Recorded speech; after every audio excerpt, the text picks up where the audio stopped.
दर्शकवृन्द नमस्ते। कार्यक्रम फ्रन्टलाइन शोमा यहाँहरूलाई हार्दिक स्वागत छ। फ्रन्टलाइन शो विशेष गरी विभिन्न व्यक्तित्व, उहाँहरूका योजना, कार्यक्रम, मूल्य मान्यता समेत हामी प्रस्तुत गर्दै आइरहेका छौँ। यसै सिलसिलामा आज हामीसँग एकजना विशेष व्यक्तित्व कृष्णप्रसाद पौडेल, उहाँ चाहिँ नेपाली काङ्ग्रेसको केन्द्रीय प्रशिक्षण विभागको निर्देशक हुनुहुन्छ। साथसाथै उहाँ एकाडेमिसियन पनि हो। उहाँ शङ्करदेव क्याम्पसमा प्राध्यापनरत हुनुहुन्छ र उहाँ चाहिँ अहिलेको कास्की क्षेत्र नम्बर 3बाट पार्टीको उम्मेदवार पनि सिफारिस हुनुभएको छ। यो सन्दर्भमा अहिले मुलुकको समसामयिक राजनीति, यो महाधिवेशनमय भएको यो सरकारको कामको तौर तरिका, निर्वाचन लगायतका आयामहरूमा हामीले केही कुराकानी गर्ने जमर्को गर्नेछौँ। आउनुहोस्, पहिला म उहाँलाई स्वागत गर्न चाहन्छु। स्वागत छ हजुर। हस्, धन्यवाद। सन्चै हुनुहुन्छ? ठिक छ। अनि सुरुमा यो अहिले महाधिवेशनको मय भएको छ यो, होइन? दुईटा शीर्ष पार्टीका महाधिवेशन भनेर चाहिँ घोषणा भएको छ। एउटा एमालेको त यही हप्ता, होइन, पर्सि यही शनिबारबाट पनि छ। यो अहिलेको चाहिँ कन्टेक्स्ट, जुन 3 महिनाको कन्टेक्स्ट, राजनीतिक परिदृश्य र महाधिवेशनका बारेमा यो प्रसङ्ग निकाल्दा यहाँले पहिलो टिप्पणी के हुन्छ? पहिलो त यसमा चाहिँ मूलत जेएनजीले चाहिँ मूलत दुईटा मुद्दाहरू उठाएर आन्दोलन गरेको थियो। पहिलो मुद्दा भनेको उनीहरूको सुशासनै थियो, पहिलो मुद्दा। दोस्रो मुद्दा चाहिँ अब तत्कालीन सरकारले सामाजिक सञ्जालमाथि लगाएको बन्देजको विरुद्धमा थियो, होइन? अनि त्यो आन्दोलन आइसक्यो। आन्दोलन भइसके पछाडि अब सरकार पनि विघटन भयो, नयाँ सरकार गठन भयो। त्यो त सर्वविदित नै छ। भनेपछि अहिले त उनीहरूले आफ्नो हालिमाली भएपछि त सुशासनमय भइरहेछ होला नि त, होइन? के छैन? सुशासन छैन, त्यो विषय प्रवेश नै गरेका छैन, होइन? आफ्नै हातमा डाडो बन्ने भएपछि त त्यस्तो चाहिँ त्यो सरकारलाई म्यान्डेट दिँदा नै निर्वाचन मात्रै भनेर म्यान्डेट दिएको छ, होइन? गर्न चाहे त भाष्य चाहिँ एउटा के इस्टाब्लिस गरियो भन्दाखेरि नेतृत्व परिवर्तन गरिनुपर्छ। पुरानो नेतृत्वले काम गर्न सकेन, नयाँ नेतृत्व चाहिन्छ, नयाँ नेतृत्व दिनुपर्छ भन्ने एउटा भाष्य सिर्जना भयो। अनि यदि त्यस्तो थियो भने किन महाधिवेशन गर्नु पर्थ्यो? बिचैमा गोडेर फाल्ने मुलालाई, होइन, चाहिँ किन महाधिवेशन गर्नु पर्थ्यो भन्ने चाहिँ प्रश्न भयो भने यहाँले के भन्नुहुन्छ? फेरि अहिले जबकि फेरि अहिले पनि महाधिवेशन गर्ने, फेरि मुला गोडेर फाल्ने जस्तो त होला नि त?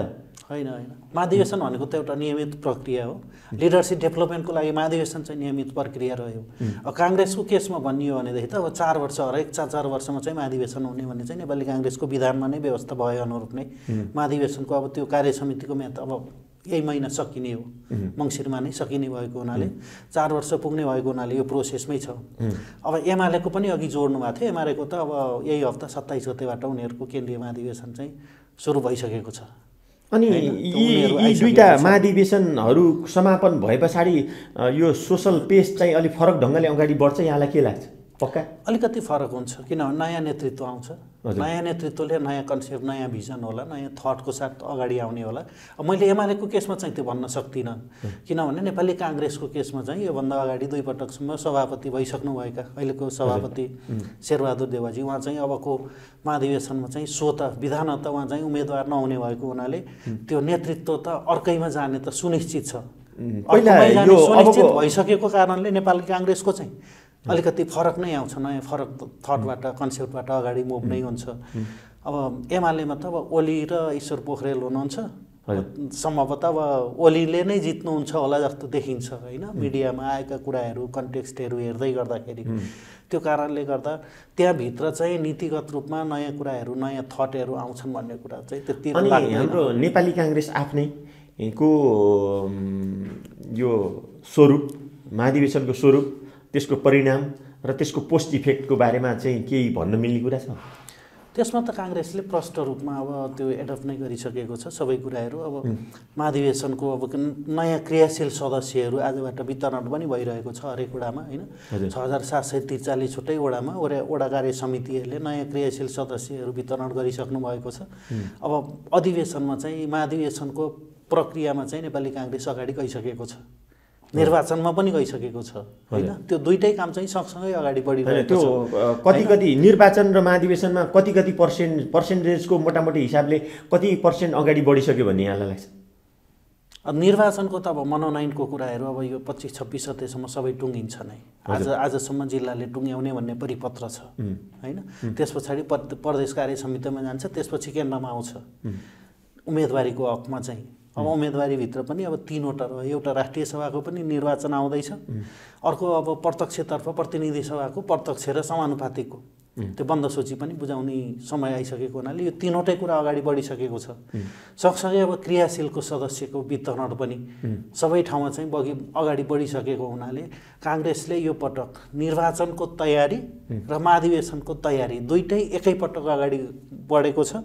अब विधानमा त हाम्रो महाधिवेशन अगाडि हुन्छ, महाधिवेशन त अब पुसको 28 गते 26बाट 28सम्म केन्द्रीय महाधिवेशन गर्ने भनेर अस्ति सम्पन्न केन्द्रीय कार्य समितिको बैठकले निर्णय नै गरिसकेको हुनाले अब एकदम उत्साहका साथ नेपाली काङ्ग्रेसका जति पनि अब शुभेच्छुकहरू हुनुहुन्छ, क्रियाशील सदस्यहरू हुनुहुन्छ, उहाँहरू लाग्नुभएको हामीले पाउँछौँ। यहाँलाई त पहिला चाहिँ आफ्नो कास्की क्षेत्र नम्बर 3बाट चाहिँ सिफारिस हुनुभएकोमा पहिले शुभकामना चाहिँ दिनुपर्ने, अगाडि छुटेछ, यहाँलाई फेरि शुभकामना। Thank you. ठिक छ। अनि अब यो फेरि हामी महाधिवेशनमा फर्किन्छौँ र बिचमा यो जुन सरकार आज 25 गते भयो, 23 र 24 गते थियो, तोकेको 6 महिनामा चाहिँ 3 महिना भनेको 50% उसको समय भुक्तानी भइसक्यो। अनि उसको कामको तौर तरिका यो सबै हेर्दा यहाँलाई केही भन्न मन लागेको विषय छ? यसमा 2-3 कुराहरू छ। त्यो सरकार गठन गर्दै गर्दाखेरि यसको मूल एजेन्डा त्यो टिओआर भनौँ न, कार्यदेश चाहिँ चुनाव सम्पन्न गराउने 6 महिनाभित्र भन्ने थियो होइन। त्यही चुनावकै तयारीमै छ यो सरकार। चुनावको तयारीको लागि अब निर्वाचन आयोगसँग पनि छलफलहरू भइरहेको होइन। विभिन्न तागतले पुगे त किन चुनाव मात्र हो र पोखरामा के अरे उसमा हेटौँडामा डोजर लायो नि होइन। तागतले पुगे त भन्दा मात्रै चाहिँ म्यान्डेट चाहिँ चुनावको हो होइन। मान्छेले त अर्को पनि चाहिँ भएको काम फाड्न चाहिँ छोड्दैन होला होइन। त्यो देखियो, तर उनीहरूलाई आफूलाई जुन कार्यदेश दिएको थियो होइन, योभन्दा अगाडि पहिला जुन खिलराज रेग्मीको पालामा उहाँलाई दिएको म्यान्डेट जस्तै हो नि त। त्यो म्यान्डेटभन्दा बाहिर गएर चाहिँ कामहरू गर्नु त्यति उपयुक्त हुन्थेन यो सरकारले। आफ्नो म्यान्डेटभित्रै बसेर निर्वाचन केन्द्रित होइन, हाम्रो संसद किनभने अब संसद नै विघटन भइसकेको अवस्थामा त्यसमै केन्द्रित रहेर दलहरूसँग सहकार्य समन्वय गरेर दलहरूको सहकार्य र समन्वय बिना त निर्वाचन भन्ने कुरा चाहिँ गौण रहन्छ, त्यो सम्भव नै छैन। त्यतातर्फ चाहिँ अलिकति केन्द्रीकृत गर्नुपर्थ्यो, त्यसमा अझै फोकस नपुगेको हो कि जस्तो देखिन्छ। अनि मैले यहाँलाई सोधेको थिएँ कि महाधिवेशनको स्वरूप र चाहिँ त्यसको परिणाम, जस्तै यहाँले एमालेको विषयलाई पनि हल्का मिडियाहरूको कुराहरू एनालाइसिस गर्दा यस्तो हुन सक्ला भन्नुभएको थियो।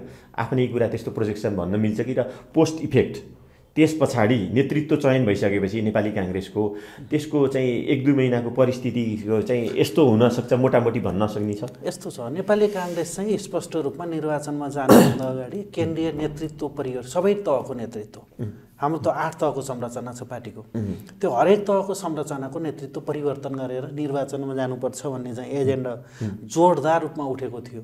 त्यही अनुसार कार्यतालिका पनि आएको छ, त्यो अनुसार काम भइरहेको छ। भनेपछि अवश्य पनि नेपाली काङ्ग्रेसको केन्द्रीय नेतृत्व वडाबाट केन्द्रसम्म नै, जस्तै अब त प्रतिनिधि सभाको निर्वाचन हुँदैछ, क्षेत्र भनौँ क्षेत्र कार्य समिति होइन, त्यहाँबाट सबै ठाउँको नेतृत्व चाहिँ परिवर्तन नै हुने भएको हुनाले नयाँ नेतृत्वले नयाँ जोस जाँगर नयाँ नीतिहरू कार्ययोजनाहरूको साथ चाहिँ निर्वाचनमा जाँदै गर्दाखेरि अपेक्षाकृत रूपमा चाहिँ राम्रो सन्देश पनि आउँछ, नयाँ कुराहरू आउँछ भन्ने चाहिँ अपेक्षा गरियो। नयाँ कुरा के आउँछ? जस्तो यो 2-4 वर्षमा नेतृत्व चयन भएर आएपछि अरू त म जान्दिनँ, नेपाली काङ्ग्रेसको साइडमा अब चाहिँ व्यक्ति जो होला जे होला 1-2टा चाहिँ यो कुरा चाहिँ एकदम पृथक र अन्तर रहन्छ भन्न सक्ने केही कुरा छ? यसमा 2-3टा कुराहरू छ। जस्तै यो भन्दा अगाडि काङ्ग्रेस र एमालेको गठबन्धन बन्दै गर्दाखेरि त्यति बेलाको मूल मुद्दा भनेको चाहिँ संविधान संशोधन थियो होइन। संविधान संशोधनको मुद्दाभित्र बसेर हामीले हेर्ने हो भनेदेखि जस्तै अहिले सङ्घीयता भार भयो भन्ने छ नि त, भाष्य छ नि त, आम नागरिकको त्यो भाष्य छ एउटा कुरा। त्यसपछि अर्को कुरा के छ भन्दाखेरि हाम्रो संविधानको कारणले गर्दा समानुपातिक प्रणालीको कारणले गर्दा कुनै पनि पार्टीको स्पष्ट रूपमा बहुमत आउँदैन अनि त्यो कुनै एकजना पार्टीले चाहिँ सरकार बनाउन सक्दैन भन्ने दोस्रो कुराहरू रहेको होला हैन। त्यस पछाडि अर्को अब ब्युरोक्रेसीको कुराहरू छ होला, अब न्यायालयको पुनर्संरचनाका मुद्दाहरू पनि त्यो बिचमा उठेका थिए। यो विषयमा चाहिँ अब आउने नेतृत्वले स्पष्ट रूपमा चाहिँ उहाँहरूले जुन क्यान्डिडेटसी दिनुहुन्छ हैन, सभापतिको उम्मेदवारी घोषणा गर्दाखेरि अब नेपाली कांग्रेसको नेतृत्वमा हामीले चाहिँ यसरी जान्छौँ, हाम्रो संघीयता यसरी जान्छ, हामीले हाम्रो व्यवस्थापकीय प्रणाली चाहिँ हामीले यसरी जान्छौँ, कार्यपालिका हामीले यसरी मुभ गर्छौँ। इभन हामीले अस्ति भर्खरै मात्रै हेर्ने हो भनेदेखि मधेसमा 20 वटासम्म मन्त्रालय पुर्याइयो। त्यो भने त नागरिकले त त्यो पचाउँदैन नि त। त्यो विषयमा चाहिँ स्पष्ट रूपमा नयाँ कुरा आएर अगाडि बढ्छ भन्ने कुरा चाहिँ हामीले बुझेका छौँ। यो के अरे खुट्टी हेरेर चाहिँ थाहा हुन्छ भने जस्तै यो सरकारको जुन शैली कार्यशैली सबै देखियो नि, त्यसबाट अन्तसम्म यसको चाहिँ आफ्नै म्यान्डेट वा चाहिँ अवधिसम्म चाहिँ के हुन्छ भने केही मोटामोटी आकलन गर्न मिल्छ? यसमा अब जस्तै अहिलेको मूलत अब यो सरकार भन्ने बित्तिकै अब पूर्व प्रधान न्यायाधीश अहिलेको प्रधानमन्त्री हुनुहुन्छ सुशीला कार्की हैन। न्यायपालिका र न्यायपालिका मात्रै छ देशमा हैन, दुईटा न्यायपालिका हैन। उहाँलाई चाहिँ अब दिएको जिम्मेवारी चाहिँ समयमा पुरा गर्नुपर्छ भन्ने उहाँ चाहिँ त्यो काम गर्ने कुरामा चाहिँ अलिकति अठोट भएको हैन, त्यो हामीले देख्छौँ। त्यो भएको हुनाले उहाँले निर्वाचन सम्पन्न गर्नुहुन्छ, निर्वाचनमै केन्द्रित हुनुहुन्छ भन्ने कुरामा चाहिँ आम भाष्य चाहिँ त्यो एक दुईटा आधारहरू निर्वाचन हुन्छ भन्ने कुरा चाहिँ अहिलेसम्मको पर्फर्मेन्सले चाहिँ यहाँले चाहिँ यो एक दुईटा आधार हो जसले गर्दा निर्वाचन हुन्छ भन्ने कुरा, जस्तै उहाँहरूले दलसँग भइरहेको समन्वयको कुराहरू, छलफलका कुराहरू, निर्वाचन आयोगसँग पनि बसेर भइरहेको छलफलको कुराहरू निर्वाचन आयोगले पनि गरिरहेको छ। निर्वाचन आयोगले नयाँ केन्द्रहरू पनि थपिसकेको छ हैन, आफूलाई चाहिने रिसोर्सहरू पनि मागिसकेको छ। अर्थ मन्त्रालयले अब कति 4 अर्ब जति बजेट चाहिँ त्यो छुट्याइसकेको छ। भलै उसले मागे जति बजेटहरू नपाएको होला, त्यो फरक बाटोहरू रह्यो। त्यसले के देखाएको छ भनेदेखि हैन, पर्यवेक्षकका कुराहरू, त्यो छनौटका कुराहरू पनि आन्तरिक रूपमा त्यो तयारी पनि भइरहेको हुनाले चाहिँ त्यो निर्वाचनमा नै केन्द्रित छ, त्यसको अगाडि बढिरहेको जस्तो चाहिँ हामीले बुझ्छौँ। अब निर्वाचन भयो भने होस् पनि हैन, नहोस् अथवा नहोला भनेर होइन, अनि त्यस पछाडिको चाहिँ समग्र पार्टीहरूको स्थिति, नेपाली कांग्रेसकी स्थिति, त्यसको चाहिँ स्वरूप चाहिँ के प्रोजेक्सन छ यसमा? योभन्दा अगाडिको 79 को जस्तो जुन त्यति बेलाको पार्टी र अहिलेको पार्टी अलिकति सङ्ख्या नै बढी छ हैन। अनि हाम्रो त्यो थ्रेसहोल्डको कुरा जुन रहेको छ, मतको थ्रेसहोल्ड, खास हामीसँग 3% मात्रै थ्रेसहोल्ड छ, त्यसलाई चाहिँ बढाउनु पर्थ्यो। मेरो आफ्नो पर्सनल थटमा चाहिँ धेरै पार्टीहरू रहेर चाहिँ हुँदैन। हाम्रो संविधान नै, अघि मैले त्यो विषय त मैले जोडिसकेँ, समानुपातिक एउटा प्रणालीको कुराहरू एउटा छ हैन। अर्को चाहिँ अब त्यो थ्रेसहोल्डको कारणले गर्दा पनि अब धेरै पार्टीहरू चाहिँ यसमा त्यो भोलि सँगै आउने तिनीहरूको मत भारले गर्दा चाहिँ बढ्दै जाँदाखेरि चाहिँ अब त्यो गठबन्धन सरकार हैन, कोलिजन गभर्नमेन्ट हुने, अझ बढी पार्टीहरू चाहिँ समाहित हुने जस्तो अहिलेको सिचुएसन चाहिँ त्यस्तो देखिन्छ। एकातिर त्यो देखिन्छ भने अर्कोतिर अब नयाँ पार्टीहरू धेरै खुलेका छन्, त्यो मत त धेरै ठाउँमा जान्छ नि त। हजुर, त्यो धेरै ठाउँमा जाँदाखेरि चाहिँ पुराना जुन एकजुट भएका वडासम्म सङ्गठन भएका पार्टीहरूले चाहिँ त्यसलाई फाइदा पुग्छ। अनि यो यहाँको महाधिवेशन र त्यो महाधिवेशन प्रतिनिधिहरू चयन र त्यो चाहिँ माहौल अलिकति भित्रको चाहिँ यहाँ त यसमा पार्टिसिपेट भइरहनु भएको छ, अलिकति पब्लिकलाई बताइदिनु न कस्तो छ? त्यो त प्रक्रिया भर्खरै मात्रै सुरु भएको छ। त्यसमा त अब पहिला अब क्रियाशील सदस्यको छनौट, हजुर, त्यो टुङ्गो लाग्नु पर्यो। त्यस पछाडि हरेक वडामा हुने चाहिँ क्रियाशील सदस्यको आधारमा त्यहाँ अब क्षेत्रीय प्रतिनिधिहरू छनौटको प्रक्रिया रहन्छ। त्यो क्षेत्रीय प्रतिनिधि आइसके पछाडि बल्ल त्यसले पालिकाको अब कार्यसमिति हैन, प्रदेश सभाको कार्यसमिति, क्षेत्रीय सभाको कार्यसमिति, अनि प्रदेश प्रतिनिधि, महाधिवेशन प्रतिनिधिहरू, तिनीहरूले छनौट गर्ने हो। त्यो भएको हुनाले पहिलो फेजमा चाहिँ अहिले क्रियाशील सदस्यकै फेजमा भएको हुनाले त्यो प्रोसेस अगाडि बढिसके पछाडि अब हामीसँग सम्भवतः अब यो महिनाभित्र नै क्रियाशील सदस्यको जुन नामहरू चाहिँ कलेक्सन भइ नै सक्छ। त्यस पछाडि अब त्यसलाई अब छनौट गर्ने, भेरिफाई गर्ने कुराहरू भेरिफाई भइसके पछाडि अनि हाम्रो वडा तहको चाहिँ जुन अधिवेशन सम्पन्न रहन्छ त्यो सम्पन्न भइसके पछाडि अनि बल्ल अब त्यो पालिकाको अनि प्रदेशसभाको क्षेत्रको जिल्लाको महाधिवेशन प्रतिनिधिहरू अनि महासमिति सदस्यहरू छनौटको प्रोसेस चाहिँ त्यस पछाडि अगाडि बढ्छ। अनि यो यता निर्वाचन पनि कुरा गर्दै गर्ने अनि यता संसद पुनर्स्थापनाको लागि पनि चाहिँ जाने कुरामाथि यहाँले बोल्न मिल्ने छ कि मिल्दैन, के हुन्छ? होइन, त्यो त नेपाली काङ्ग्रेस स्पष्ट रूपमा नै होइन, नेकपा एमाले त र काङ्ग्रेस दुईटै पार्टीहरू संसद पुनर्स्थापनाको माग लिएर चाहिँ सर्वोच्चमा अब निवेदन दर्ता गरिसकेको छ। अनि यो होइन कन्ट्राडिक्टरी कुरा भएन, अलिकति विरोधाभासपूर्ण अथवा के लाग्छ यहाँलाई? यो त कुरा स्वाभाविक हो। यसमा दुई तीनवटा कुराहरू छ, जस्तै हामीले विचार गर्नुपर्ने कुरा जस्तै 23 र 24 को आन्दोलन होइन किन घट्यो होइन, एकै दिनमा 24 गतेको दिनमा न्यायपालिका, कार्यपालिका र व्यवस्थापिका तीनै ठाउँमा आगो लगाइएको छ, तीनवटै संरचनाहरू ध्वस्त भएका छन्। त्यो सबै कुरा बिर्सेर होइन ठिक छ भन्ने हो भने संसद पुनर्स्थापना गर्दा पनि हुन्छ होला, तर उनीहरूले कामै गर्न सकेनन्। संसदले आफ्नो बिजनेस आफ्नो काम गर्न नसकेको हुनाले त्यो आक्रोशको रूपमा चाहिँ त्यसलाई जलाइएको होला नि त, त्यही रूपमा विघटन गरियो होला।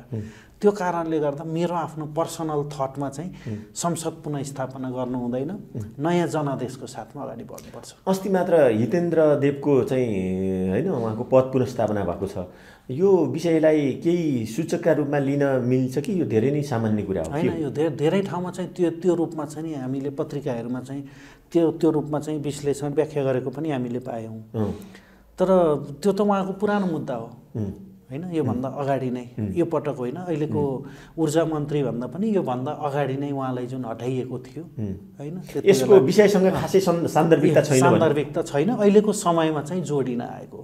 अब चाहिँ हामी खासमा यो मुभमेन्ट पछाडि जुन दृश्यहरू परिदृश्यहरू देखियो र यो 3 महिनामा चाहिँ भोगाइ पनि भयो होइन, अब त्यो अवस्थामा र अहिले त अर्कै भएर ग्रेजुअल्ली अर्कै भयो नि। अनि यो विषयमा चाहिँ राजनीतिकर्मी पनि भएको हुनाले केही टिप्पणी गर्ने विषय छ? यस्तो छ, जेनजी भनेको मुभमेन्ट हो एउटा होइन, अहिलेको त्यो जेनेरेसन कस्तो छ भन्दाखेरि एउटा टेक्नोलोजीले चाहिँ ल्याइदिएको जबरजस्त परिवर्तन गरेको, टेक्नोलोजीले त हाम्रो समाजलाई यो दुनियाँलाई जबरजस्त परिवर्तन गरेको छ। तपाईँ हामी सबै कुराहरू एउटा सिङ्गल सिस्टमबाट हेर्न, हामीले सबै कुराहरू त्यहीँ हेर्न सक्छौँ होइन। उनीहरू अहिले इन्टरटेनमेन्ट गर्नु पऱ्यो, केही घुम्नु जानु पऱ्यो होइन, भर्चुअल टुर त्यहीँ गर्न मिल्छ, स्टडी त्यहीँ गर्न मिल्छ, कतिले बिजनेस त्यहीँबाट गरेका छन्, आय आर्जनका कामहरू त्यहीँबाट गरिरहेका छन्, सबै कुराहरू आफूलाई चाहिने आवश्यक पर्ने स्टडी मेटेरियल पढ्ने कुराहरू सबै त्यहीँबाट हेरिरहेका छन् होइन। उनीहरूले त्यही हेरेर मान्छेले उनीहरूले समाजको बारेमा व्यक्तिको बारेमा धारणाहरू बनाइरहेको छ, त्यसलाई एक्कासी बन्द गर्दै गर्दा उनीहरूमा आक्रोश पैदा भयो। अनि त्यो आक्रोश पैदा भएको कारणले गर्दाखेरि आन्दोलनको थोरै मुभमेन्ट अगाडि बढ्यो एकातिर। अर्कोतिर हामीसँग संविधान डेमोक्रेसी दोस्रो पटक पुनः डेमोक्रेसी आएको 46 सालमा होइन, 30 वर्ष बढी भयो होइन। भनेपछि त्यो समयमा संसदले रियलमा काम गर्न सक्यो कि सकेन त? म धेरै विषयमा गइनँ, दुईवटा मात्रै। जस्तै अहिले पनि हामी चाहिँ कहिलेको शिक्षा ऐन चलाइरबाट काम गरिरहेका छौँ त? एउटा शिक्षा ऐन दिन सक्दैन यतिको समयसम्म एउटा होइन, निजामती ऐन होला, प्रहरी ऐन होला, सङ्घीयता कार्यान्वयन भइसक्यो, 2 पटक त चुनाव नै भइसक्यो। भनेपछि त्यसको लागि आवश्यक पर्ने सानो ऐन नियम कानुनहरू किन दिन सक्दैन त बिजनेस? त्यो संसदले किन त्यो काम गर्न सकेन? त्यो भनेको त त्यो राजनीतिक दलले आफ्नो जिम्मेवारी उत्तरदायित्व जुन छ नि, नागरिकप्रतिको उत्तरदायित्व चाहिँ जुन उत्तरदायित्व छ त्यो उत्तरदायित्व वहन गर्न सकेन भन्ने कुरा स्पष्ट रूपमा देखाउँछ। त्यो कारणले आक्रोश बढ्यो। त्यस पछाडि फेरि अर्को के भयो भन्दा सुशासनको कुराहरू होइन, भ्रष्टाचारका कुराहरू जोडिएका होला, महँगीको कुराहरू जोडिएको होला। अहिले तपाईँ हामी बाहिर गयौँ भनेदेखि यो पटक दसैँको समयमा तपाईँ हामीलाई अचम्म लाग्न सक्छ, यहाँ थानकोटमा यहाँ पहिरो गएर बाटो बन्द भयो 2 दिनसम्म आवाज जावत नै बन्द भयो। त्यस्तो हुने हो त अहिले 21औं शताब्दी भन्ने हामी सूचना प्रविधिको समय सबै कुराहरू हामीले अहिले तुरुन्त प्राप्त गर्न सक्ने एउटा राम्रो बाटो पनि नभएर आवाज जावत नै बन्द गर्ने भनेपछि त्योभन्दा ठुलो लज्जास्पद कुरा केही हुन्छ त?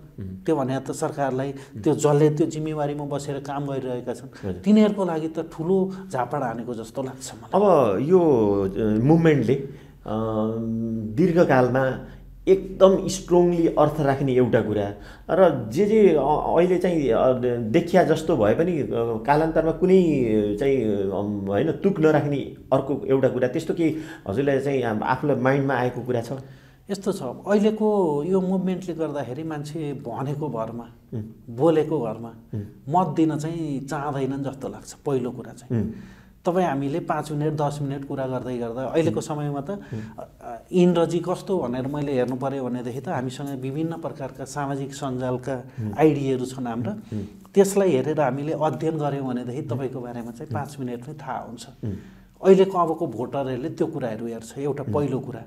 अनि तपाईँले गाउँमा गएर बोल्दै गर्दा हिजो अहिलेसम्म गर्न नसक्ने अब अहिले नै गर्छ त भन्ने कुराहरूमा चाहिँ विश्वास रहँदैन। अर्को कुराहरू अल्टिमेटली विचार भन्दा पनि एजेन्डाको कुराहरू हो कि पार्टीले आफूलाई कसरी रिफर्म गर्छन्, कुन एजेन्डाहरू लिएर आउँछन्, जस्तै शिक्षामा, स्वास्थ्यमा, त्यो सामाजिक न्यायका कुराहरूलाई उनीहरूले अगाडि कसरी बढाउँछन्।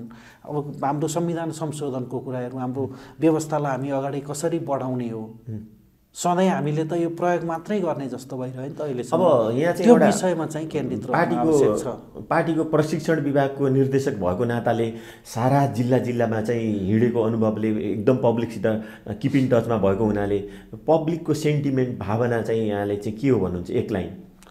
यस्तो छ नेपाली काङ्ग्रेसले 2046 साल पछाडि आजको मितिसम्म सरकारमा जाँदा जति जति कामहरू गरेको छ त्यो गरेका कामहरू उसले जनतामाझ लिएर जान सकेको छैन। पहिलो कुरा चाहिँ मैले आफूले पाएको हैन। काङ्ग्रेसले आफूले गरेका कामहरू नागरिकको जीवनस्तर उकास्नको लागि, नागरिकको सामाजिक आर्थिक हैन राजनीतिक रूपमा उनीहरूलाई अपलिफ्ट गर्नको लागि, उनीहरूलाई अगाडि बढाउनको लागि जुन कामहरू गर्यो नेपाली काङ्ग्रेसले, सबै त्यो नेतृत्व त काङ्ग्रेसले नै गरेको छ। यो समाजको आर्थिक विकासका कुराहरू होला ती सबै कुराहरूमा काङ्ग्रेसको मात्रै भूमिका रह्यो अरू पार्टीको भन्दा। अरू पार्टी त सहयोगीको रूपमा मात्रै आएको देखिन्छ हैन। त्यो आफूले गरेको कार्यहरूलाई राम्रोसँग प्रचार गर्न सकेको छैन काङ्ग्रेसले। हामीले यो गऱ्यौँ, हाम्रो कारणले गर्दाखेरि आज यो देशको आर्थिक स्थिति यहाँ पुगेको छ। एक दुई तीन चार बताइदिनु न। त्यसमा हामीले शिक्षाको कुरा गर्न सक्छौँ। शिक्षामा के गर्यो हैन? शिक्षामा हामीले जस्तै हिजो तपाईँ हामीले हेऱ्यौँ भनेदेखि 46 सालसम्म हामीसँग डाक्टर पढ्ने कतिजना थिए, इन्जिनियर कतिले पढ्थे, उच्च शिक्षामा कतिले पढिरहेको थियो हैन। सञ्चारको कुराहरू हामीले हेर्न सक्छौँ, सडकको कुराहरू हेर्न सक्छौँ, स्वास्थ्यमा चाहिँ त्यो हिजो अस्पतालमै जान नपाएर कतिले उपचार पाउन सकेका थिएनन्। त्यो बाल मृत्यु दरको कुराहरू हामीले हेर्न सक्छौँ, जन्म मृत्यु दरका कुराहरू हेर्न सक्छौँ। नेपाली काङ्ग्रेसले नै लिएको नीतिको कारणले गर्दाखेरि आज त त्यो सबै घटेको छ नि। नेपाली काङ्ग्रेसले एकैपटक 2700 त्यसो भइरहँदाखेरि चाहिँ जनताको चाहिँ यस्तो आक्रोश भइरहेको चाहिँ किन हो फेरि? यसमा 2-3वटा इस्युहरू छ। अहिलेको समयले, अहिलेको युवाहरूले सबै कुराहरू तत्काल खोज्छ। हामीसँग सूचना प्रविधि छ, टेक्नोलोजी छ। आज अमेरिकामा जे कुराहरू भएको छ, प्राप्त भएको छ, त्यो कुरा हामीलाई आजको भोलि नै चाहिन्छ कि त्यो त सम्भव छैन। हाम्रो आर्थिक हैसियत के रहेको छ, हाम्रो हैन, हाम्रो जिडिपी कति छ हामीसँग, अनि हाम्रो भोलमा त आउँदैछु। अनि हामीले पढिरहे पछाडि हामीसँग सबभन्दा ठुलो कुरा चाहिँ बेरोजगारी रहेको छ हैन। त्यो बेरोजगार छ। हामीले अब सबै दलहरू मिलेर रोजगार कसरी सिर्जना गर्ने, आर्थिक वृद्धि कसरी अगाडि बढाउन सकिन्छ, आर्थिक समुन्नतिको आधारहरू के हो। हामीसँग त पर्यटनको ठुलो सम्भावना रहेको छ। हामीले धार्मिक पर्यटकहरू ल्याउन सक्छौँ, हिन्दू पनि ल्याउन सक्छौँ इन्डियाबाट, बुद्धिस्टहरू पनि ल्याउन सक्छौँ। अनि नल्याएको चाहिँ किन? पोलिसी लेभलमा त्यो हामीले काम गर्न सकेनौँ। अनि भन्दा बित्तिकै तुरुन्त हुन्न भन्ने यहाँको कुरा छ नि। त्यसमा पार्टीहरूले, यहाँकै पार्टीहरूले यहाँ आफैले चाहिँ यो कुरा चाहिँ पब्लिकलाई बुझाउन चाहिँ प्रयास गरेको चाहिँ हाम्रो पास्ट रेकर्ड छ। त्यसमा छ। हामीले गएर काङ्ग्रेसले यो गरे, काङ्ग्रेसले गरेका कामहरू यो छन्। हामीले जस्तै अघि मैले संविधान संशोधनको कुराहरू गरेँ, सबै कुराहरू पार्टीले आफ्नो नीति तथा कार्यक्रम पूर्ण रूपमा कार्यान्वयन गर्ने भनेको त सरकार हो भनेपछि त एउटा पार्टीको सरकार बन्ने अवस्था त छैन। त्यसको बाधा के छ भन्दा कन्स्टिट्युसनै छ, हाम्रो संविधानै छ। भनेपछि ती मुद्दाहरूलाई त्यसलाई चाहिँ संशोधन गरिनु पर्थ्यो। त्यो विषयमा चाहिँ प्रवेश नै गरेनौँ कि हामी। जुन मुद्दामा हामी प्रवेश गर्नु पर्थ्यो त्यसमा प्रवेश गरिएन। त्यो प्रवेश नगरेको कारणले गर्दा त्यो जनआक्रोश बढ्यो। त्यो आक्रोशको कारणले चाहिँ अस्तिको आन्दोलन भयो। यहाँ एउटा प्राज्ञिक व्यक्तित्व पनि भएको हुनाले त्यसको प्राज्ञिक हुँदाहुँदै राजनीतिकर्मी र राजनीतिकर्मी र प्राज्ञिक हुँदाहुँदै त्यसको एक एकवटा फाइदा र एक एकवटा बेफाइदा चाहिँ के हुँदो रहेछ? जस्तै मैले पढाउने पनि भएको हुनाले, रिसर्च पनि गर्ने भएको हुनाले रियलमा त्यो हुनुको कारण के हो भन्ने कुरा चाहिँ फिल्डमा गएर पढाउँदाखेरि त्यहाँ छलफल गर्दाखेरि आउँदो रहेछ। त्यो राजनीति गर्ने मान्छेले मात्रै चाहिँ त्यो कज एन्ड इफेक्ट चाहिँ सबै आइडेन्टिफाई गर्न सक्दैन। कज एन्ड इफेक्टको कुराहरू चाहिँ त्यो एज अ एकाडेमिसियन र त्यो पोलिटिक्समा पनि जोडिएको हुँदा कज एन्ड इफेक्टको कुराहरू आइडेन्टिफाई गर्न सकिँदो रहेछ। त्यो राजनीतिमा मात्रै हुनेले चाहिँ त्यो आइडेन्टिफाई डिमेरिट चाहिँ के हुँदो रहेछ? यो दुईटा कुरा सँगसँगै लिएर जान्ला। डिमेरिट भने यसमा त समय व्यवस्थापनका कुराहरू रहे होइन। मेन कुरा चाहिँ समय व्यवस्थापनको कुराहरू भयो। अनि अर्को चाहिँ त्यो मोर एकाडेमिक भएको मान्छेले चाहिँ बढी पोलिटिकल इथिक्सको कुराहरू चाहिँ बुझ्नु आवश्यक छ कि बुझ्दो रहेछ। त्यो भित्र बाउन्डी, त्यो भित्र बाँधिदो रहेछ कि। हामीले भन्छौँ नि त राजनीति भनेको त अलि निर्मम हुन्छ भन्छौँ, त्यो सुनिन्छ। त्यो एकाडेमिकबाट पोलिटिक्समै आइरहेको, त्यसमै काम गरिरहेको मान्छे चाहिँ त्यो निर्ममको साथमा चाहिँ अगाडि बढ्न सक्दैन।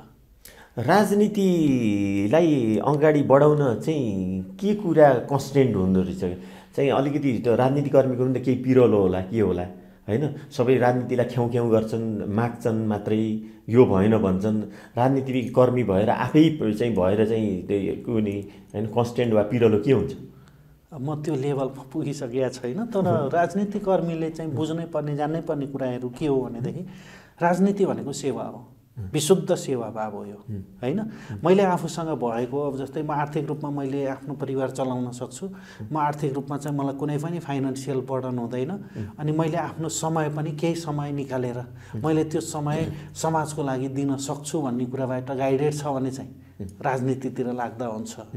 होइन भने अब फाइनेन्सियली म आफै स्ट्रङ छैन, मैले काम गर्न सक्दिनँ होइन, अनि मैले समय पनि दिन सक्दिनँ भने चाहिँ त्यो राजनीति अहिलेको समयले चाहिँ अहिलेको कन्टेक्स्टमा चाहिँ त्यो राजनीति चाहिँ त्यति राम्रो हुन्छ जस्तो लाग्दैन। अब अन्तिममा मैले यहाँलाई सोध्न छुटाएको, यहाँले आफैले केही भन्न खोजेका कुराहरू अनि महाधिवेशनको सन्दर्भमा शीर्ष नेतृत्व अनि सहयोद्धाहरू र कार्यकर्ताहरू चाहिँ लेभलसम्मलाई यहाँले केही चाहिँ अपिल गर्न खोजेको, भन्न खोजेको विषय छ?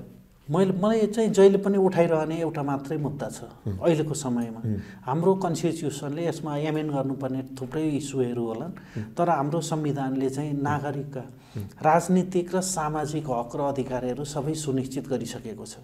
अबको हाम्रो मूल मुद्दा भनेको आर्थिक विकास हो। यो आर्थिक विकासलाई केन्द्रमा राखेर काम गर्नको लागि नेपालमा भएका जति पनि राजनीतिक दलहरू छन्, ती राजनीतिक दल पुराना हुन् अथवा नयाँ जन्मेका आउँदै गरेका राजनीतिक दलहरू हुन्, ती सबै एकै ठाउँमा आएर सर्वदलीय सर्वपक्षीय सरकार गठन गरी 10 वर्षसम्म एकै ठाउँमा बसेर आर्थिक विकास गर्नुपर्छ। हाम्रो मुद्दा यही नै हो। यो गर्न सकियो भनेदेखि नेपालबाट बाहिर गइरहेका जुन ब्रेन ड्रेन भइरहेको छ त्यसलाई त्यो गेन पनि गर्न सकिन्छ। भोलि रोजगारीको लागि अब आउने पुस्ताले चाहिँ बाहिर जानुपर्ने अवस्था चाहिँ सिर्जना नहोस्, त्यो गर्न नपरोस्। त्यो अठोटको साथ चाहिँ नयाँ जेनेरेसनको लिडरहरू आउनुपर्छ। त्यो लाइनमा चाहिँ सबै नेतृत्वले सोच्न आवश्यक छ भन्छु मैले चाहिँ। यहाँका सङ्कल्पहरू साकार हुन् र यहाँका सङ्कल्पहरूले नेपाली समाजलाई हैन कुना कुनासम्म त्यसले चाहिँ राम्रो योगदान गरोस् र हाम्रो निमन्त्रणामा यहाँसम्म आइदिनु भएकोमा यहाँलाई धेरै धेरै धन्यवाद। हस्, यो अवसरको लागि आभार व्यक्त गर्दछु। दर्शकबिन, उहाँ हुनुहुन्थ्यो डाक्टर कृष्णप्रसाद पौडेल। उहाँलाई अघि म यो कुरा सम्बोधन गर्न भुलेछु पनि, झन् राम्रो भयो। उहाँलाई अहिले मैले विशेष स्ट्रेस दिएर उहाँको यो कुरालाई म फेरि यहाँहरूमा चाहिँ भन्न चाहन्छु। उहाँ चाहिँ नेपाली काङ्ग्रेसको प्रशिक्षण विभागको निर्देशक पनि हुनुहुन्छ। उहाँ एउटा प्राज्ञिक व्यक्तित्व पनि हो, मैले यहाँहरूलाई भनिसकेँ। र अहिले चाहिँ पार्टीको तर्फबाट कास्की क्षेत्र नम्बर 3 बाट सिफारिस हुनुभएको छ। यो एकदम खुसीको कुरा हो। र उहाँसँगको यो फरक शैलीको कुराकानीसँगै अर्को श्रृङ्खलामा उहाँ जस्तै पात्र र कुराकानी लिएर सधैँ जस्तै यहाँहरूमा आउने नै छौँ। तबसम्म हामी सम्पूर्ण टिम बिदा चाहन्छौँ। नमस्ते।